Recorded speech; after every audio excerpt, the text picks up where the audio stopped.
Hi everyone, welcome to my speed build. Today I built a Dutch colonial inspired home here in the world of Brindleton Bay, and it's the world that came with the Cats and Dogs expansion pack. And I'm only using Cats and Dogs and base game in this one, and that's because I have a friend who I've been badgering about The Sims because I'm someone who just can't shut up about The Sims. So yeah, I made her get The Sims, and she asked me which one to get because she got it on a bundle sale, so it was either base game and seasons or base game and cats and dogs. And because I love Brindleton Bay so much, and as much as I enjoy seasons, I don't think it's that bad to live in like a eternal sunshine utopia, but I probably can't live without Brindleton Bay. So, and cats and dogs. So I did recommend that to her, and I just thought it would be good to sort of build her a home that she can download and play with when she has time.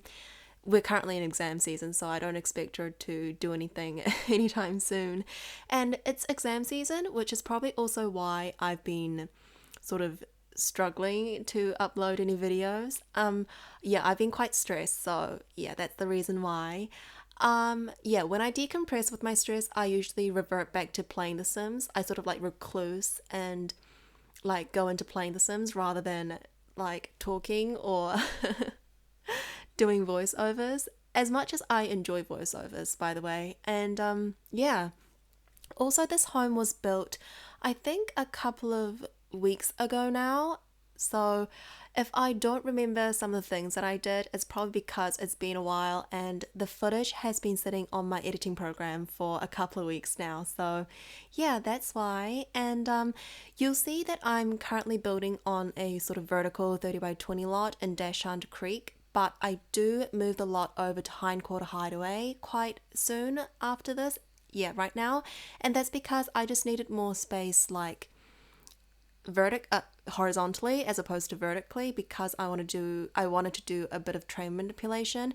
And also, this is my favorite lot in Brindleton Bay, and it's because it's surrounded by so much forestry, and it's in a secluded area. So I feel like I have a bit of wiggle room to do a lot of terrain manipulation and sort of like make the house stand out and be a little bit different to as opposed to like a lot of the other houses in the neighborhood. Like if you're building in what say Willow Creek, I feel the need to sort of match the house to the neighboring houses. I know that's not super realistic. It's just something I have like when I'm playing The Sims. Like I see in my neighborhood, we have a lot of modern houses being built next to more traditional looking homes, and it does seem a bit out of place, but it's not something that's so unrealistic about like neighborhoods in real life. But I don't know, it's just playing The Sims. I just prefer everything to be coherent and cohesive. So that was a very long-winded way of saying why I like Hindquarter Creek, but there you have it. I really enjoyed building this house because I love landscaping, especially overgrown landscaping, and you'll see that I do a lot of that in this build. I was trying to use a lot of the debug items for landscaping so it matched the surrounding forestry, as I said, and I think I kind of achieved it. I don't know, you tell me, but that's what I was doing. And yeah, so as I said, we're currently in exam season and I'm pretty stressed out right now. And I don't know, oh my god, I just really want to do well because it's my final semester and I'm just pretending things are going to be okay and I'm just trying to push through the day. So yeah. Oh, I saw a meme the other day and it was like, where's my Oscar for pretending everything's fine? And I felt okay. My initial reaction was like, "Oh, that's funny," and then I felt really proud, and then I felt attacked. I don't know. I just sort of like push it to the side and sort of like like any worries I have to the side and sort of try to push through the day, which I know isn't like the healthiest of things, but it's just something. I feel like it's just something you have to do if you want to like just get it over and done with. But yeah, I miss playing The Sims. I haven't played The Sims in like 2 weeks now.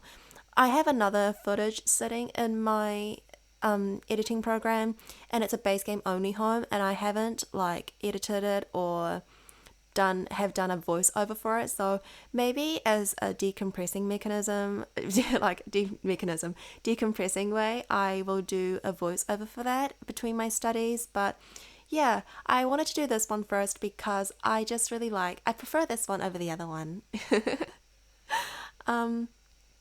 I like cats and dogs. I like the items it comes with. The build and buy are pretty good. So yeah, I really like it. You'll see that I'm cluttering up the kitchen a little bit. Those coffee bags I didn't know we had in game, and I did not know they were base game items until I saw another builder on YouTube using them, and I was like, that's so cool. Like, I want to use that. So that's what I did.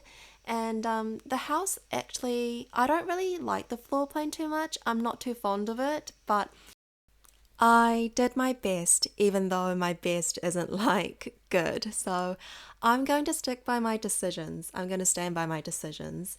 Um, I think the house comes out to two bedrooms and two bathrooms. So there's one bathroom downstairs and one upstairs, and the bedroom downstairs is a bit more spacious than the one upstairs, but I decided to keep the children's bedroom as downstairs because I couldn't really find a way to fit a double bed and have space for other stuff, even though it was more spacious, if you know what I mean, because it was so narrow. So, yeah, that's what I did, and the upstairs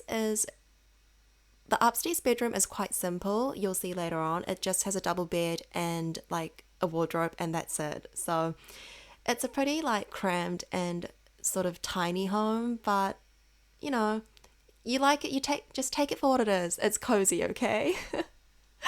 It's hard to justify and like defend my decisions when I have doubts about it, but hopefully you like it.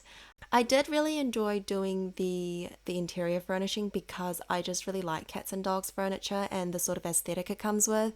Anything cozy and like cottage-like and sort of country-esque I'm really into, even though I wouldn't necessarily choose it for real life because I'm really sort of sensitive to like mossy or like musky smell. I don't really like it too much, and I feel like a lot of the old furnitures have that smell like emanating from it because a lot of it is made out of wood and like natural material, which sort of hugs every scent over time and doesn't really let go. And yeah, I think I wouldn't necessarily choose to live with older furniture, but I do really love, love, love the aesthetic of it. This is the children's bedroom anyway. I think I just kind of talked all over it, but I try to clutter it up with some of the base game items as well as some of the items that came with cats and dolls to try and make it sort of look more lived in. And I did consider using a bunk bed, but I didn't really because in the other build I did for the base game only, I used bunk beds, and I don't know, as much as I like bunk beds, sometimes I don't really find the need to use it if I have enough space for other stuff, if you know what I mean. And also, like, bunk beds are cool and I'm really glad we got it, but when I'm playing with my Sims, sometimes it can take like 15 minutes in Sims time for my Sims to climb up and like fall asleep, and that can be a problem when I want them to just, move on and get things done. So, yeah.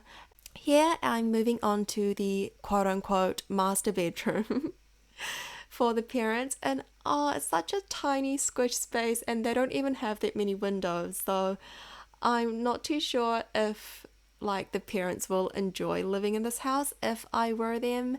But it gets the job done. It has a wardrobe, a mirror, it has a bed, you can sleep in it, you can get your Sims to change. So I wouldn't, complain too much. Yeah, the sacrifice that parents make for us is very evident, even in The Sims.